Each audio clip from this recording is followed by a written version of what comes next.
जय हिंद दोस्तों आज जो हम शेयर करने वाले हैं वो है हमारा बहुत ही इंपॉर्टेंट पॉइंट। ठीक है। अगर जो हमारे दोस्त बीटेक कर रहे हैं और आगे चल के इंटरव्यू देने के लिए जाएंगे उसके लिए भी काफ़ी इंपॉर्टेंट है। जो भी फ्रेशर है जॉब की तलाश में है उनके लिए भी इंपॉर्टेंट होगा।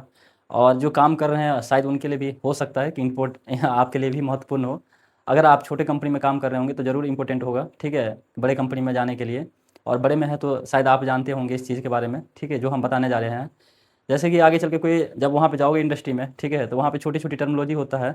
क्योंकि वहाँ पे जाओगे तो कोई दोस्त होगा जो बोलेगा, पुराने-पुराने बोलेगा ये जो है ना क्यूए है और बताएगा इतना-इतना ये है। समझ रहे हो ना, ये सैलरी-वैलरी बातें करेगा, ये क्यूसी है, ये क्या है, तो वो समझना पड़ेगा कि क्यूए क्या होता है, क्यूसी क्या होता है, ठीक? किस तरह से काम होता है। जैसे इंटरव्यू में जब हम जाते हैं तो वहाँ पे पूछ लेता है कि आरसीए क्या है, ठीक है? आरसीए क्या, अब आरसीए नाम ही नहीं सुना रहता वहाँ पे, ठीक है? वहाँ पे पढ़ाया भी नहीं गया रहता है। तो आरसीए जैसे होता है रूट कॉज एनालिसिस होता है। जैसे आरबीआई के बारे में आप क्या जानते हो, ठीक है, रेट बिन एनालिसिस के बारे में क्या जानते हो। तो जैसे कापा हो गया, कापा के बारे में पूछ लेता है कि कापा क्या होता है, ठीक है। अब वाई वाई एनालिसिस के ही कुछ एग्जाम्पल पूछ लिया, ठीक है। तो ये सब चीज़ें एक्सपीरियंस बंदे को खास करके पूछा जाता है। छोटी छोटी आरपीएम क्या होता है, आरपीएम से आप क्या समझते हैं। तो ये सब चीज़ें जो होती है ना काफ़ी इंपॉर्टेंट होती है आपकी सैलरी को बढ़ाने के लिए, ठीक है।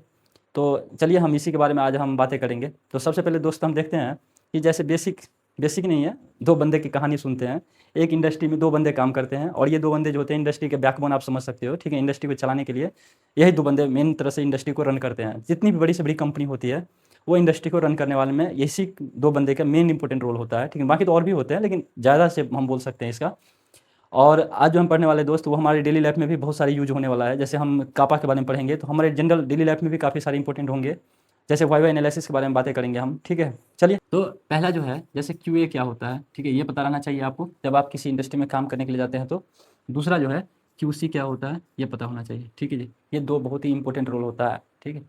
क्यूए का फुल फॉर्म पूछ लेते हैं, क्वालिटी एश्योरेंस होता है, ठीक है। और एक होता है क्वालिटी कंट्रोल, ठीक है, क्वालिटी कंट्रोल। एक गाना है ना भाई, मेरे दो अनमोल रतन तो यही है दो अनमोल रतन, ठीक है। हर फैक्ट्री को तरक्की कराने के लिए यही दो अनमोल रतन जो होता है बहुत ही ज़्यादा रोल होता है इसका। देखो, दोनों में क्या है, क्वालिटी। दोनों में क्या है, क्वालिटी। मतलब क्वालिटी एक वर्ड जो होता है ये दोनों में क्या है, कॉमन है। और आपको पता है कस्टमर का सबसे ज़्यादा मेन फोकस क्या होता है, क्वालिटी। कोई भी कस्टमर क्या देखता है, क्वालिटी कैसा है, ठीक है। कस्टमर का मेन फोकस होता है क्वालिटी। आप देखते हो, आप ही मोबाइल लेने के लिए जाते हो तो मोबाइल का क्या देखते हो भाई, कैमरा क्वालिटी कैसा है, बैटरी का फंक्शन कैसा है भाई ठीक है जी। ये स्क्रीन डिस्प्ले कैसा है इसका, बहुत ही गंदा दिखता है तो लेते ही नहीं हो। अब जब बिक्री नहीं होगा, अगर वो मार्केट में सेल नहीं होगा तो फिर इसका प्रोडक्शन नहीं होगा। प्रोडक्शन नहीं होगा तो ग्रोथ नहीं कर पाएगा, ठीक है। अगर हमारा क्वालिटी बढ़िया रहेगा, रिलायबल होगा, मतलब ड्यूरेबिलिटी बढ़िया रहेगा तो हमारी क्या होगी, प्रोडक्शन बढ़ेगा। प्रोडक्शन बढ़ेगा तो हमारी कंपनी की ग्रोथ होगा। तो क्वालिटी बहुत ही इंपॉर्टेंट रोल होता है। तो क्वालिटी तो एक चैप्टर ही अपने आप में, ठीक है, तो उसको क्या बातें करना। चलिए किसी दिन होगा तो बातें करेंगे। अभी चलिए, क्यूए क्या होता है, क्यूसी क्या होता है देख लिए। अब देखो, क्यूए जो होता है ना, अभी तो हमने एक रील देख रहा था तो अभी हम बनाने का मौका मिला ये वीडियो। एक यूपीएससी के इंटरव्यू में एक जो बंदा था, बंदा ने सड़ी है ठीक है, और वो आईएएस का इंटरव्यू दे रहे थे, ठीक है, प्रणाम करते भाई ठीक है जी। और उनको पूछ लिया गया था कि क्या डिफरेंस है क्यूसी और क्यूए के बीच में। तो फिर मुझे आइडिया लगा कि चलो इस पे भी बनाते हैं कुछ वीडियो तो बनाना शुरू कर दिया आज। ऐसे आज तो हम पढ़ाने वाले थे ह्यूमन आइज, ठीक है, आँखों के बारे में। क्या होता है पुपिल, क्या होता है अपना आइरिस, क्या होता है जाइल लेंस, किस तरह के ट्रांसपेरेंट लेंस यूज करते हैं। तो वो सारी चीज़ें था, चाहे पावर ऑफ एक्यूमिडेशन हो, वो सभी चीज़ें बताने वाले थे। लेकिन चलो सोचे कि चलिए आज इसी के बारे में बातें करते हैं। क्योंकि वहाँ रील देखने के बाद हमको लगा कि नहीं इस पे बनाना चाहिए वो वीडियो तो ये क्या होता है, क्वालिटी एश्योरेंस क्या होता है ये एक्चुअली प्रोएक्टिव अप्रोच होता है, प्रोएक्टिव अप्रोच होता है, ठीक है जी।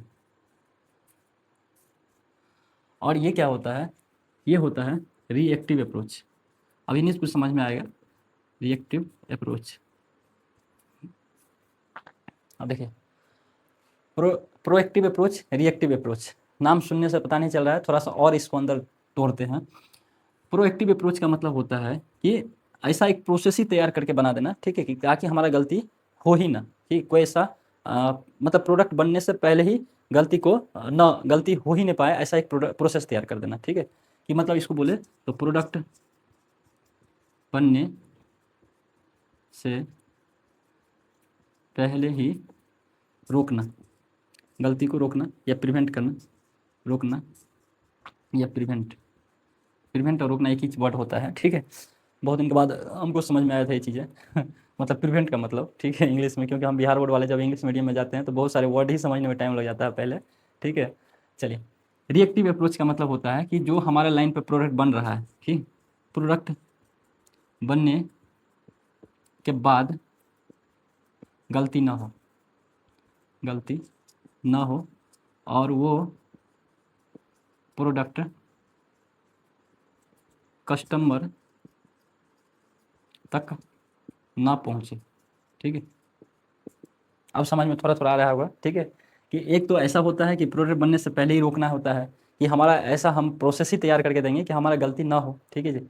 एक ऐसा होता है इनकेस उसमें लाइन पे जो काम चल रहा है तो किसी ह्यूमन एरर के कारण आ सकता है, किसी मशीन के कारण आ सकता है, कोई गेज के कारण प्रॉब्लम आ सकता है, ठीक है, कुछ भी हो सकता है, ठीक है। वहाँ पे लाइन पे काम चल रहा है, 1000-1200 बंदे काम कर रहा है भाई, 200-400 मशीन काम कर रहा है, बिजली का कटअप हो सकता है, कुछ भी पावर ब्रेकडाउन हो सकता है, तो वहाँ पे लाइन पे कोई भी ऐसा प्रोडक्ट ना मेरा खराब बन जाए, ठीक है जी।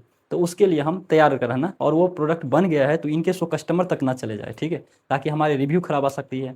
अब रिव्यू खराब आ जाए, कस्टमर के पास कंप्लेन आएगा तो हमारी क्या हो सकती है, कंपनी ठप हो जाएगा ठप नहीं होगा, मतलब कंप्लेन ज़्यादा आ जाएगा तो फिर हमको क्यों वो माल देगा बार बार बनाने के लिए, हम उनको गलत माल देंगे भेजेंगे तो, ठीक है। चलिए तो ये क्या करता है, एक एसओपी तैयार करता है, क्या करता है, एसओपी तैयार करता है। एसओपी का मतलब होता है स्टैंडर्ड स्टैंडर्ड ऑपरेटिंग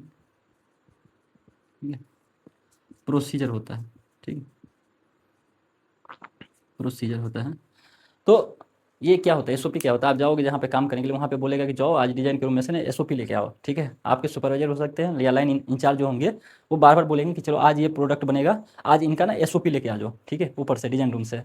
अब तुमको जब पता ही नहीं रहेगा एसओपी होता क्या चीज़ है, तो एसओपी बहुत ही कमाल की चीज़ें होता है, जो एसओपी में बहुत ही स्टेप बाय स्टेप सारे इंस्ट्रक्शन लिखे रहते हैं कि पहले आपको ये सारे काम करना है, ठीक है। अगर कोई मटेरियल आ रहा है तो सबसे पहले उसकी ऊपर की रफनेस हटानी है, सरफेस फिनिश करना है, फिर उसके बाद आपको जो भी ओडी के कटिंग है, आउटर डायमीटर का कटिंग है, चाहे उसके बाद इनर डायमीटर बनाना है, चाहे आपको एक होल तैयार करना है, बोर तैयार करना है, ठीक है जी, चाहे उसकी कितनी रनट होना चाहिए, मतलब सरफेस क्लीनिंग कितनी होनी चाहिए, तो वो सारे थ्रेड कितना पे बनना चाहिए, तो एक हम ओवरऑल आपको बता दिए कि उसमें क्या होता है, एक प्रॉपर एक स्टेप बाय स्टेप 1 बाय 1 एक इंस्ट्रक्शन तैयार करके लिखा रहता है हर एक पेज पे, उसके अकॉर्डिंग ही एक पेज ही होता है, वो प्रोसेस ही है तो पेज पे ही लिखा रहेगा, सिंपली सी बात है, ठीक है।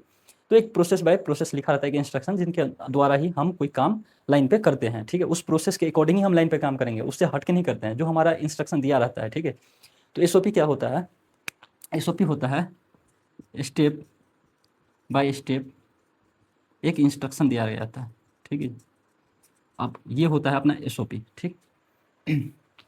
अब ये तो एसओपी पे काम किया, अब ये क्या करता है, अब इस एसओपी के अनुसार जो हमारा डायमेंशनल पैरामीटर होगा, ठीक है, डायमेंशन पैरामीटर जो होगा, ठीक है,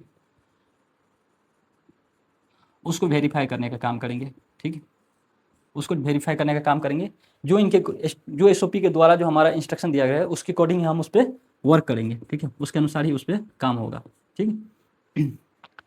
इतनी बात क्लियर हो गया। अब देखिए इनका और एक काम होता है, ठीक है जी, मान लीजिए कि एग्जाम्पल के समझा हम बताते हैं, ठीक है। अब कोई प्रोडक्ट बन रहा है, सबसे पहले उसका क्या करेंगे, उसका ड्राइंग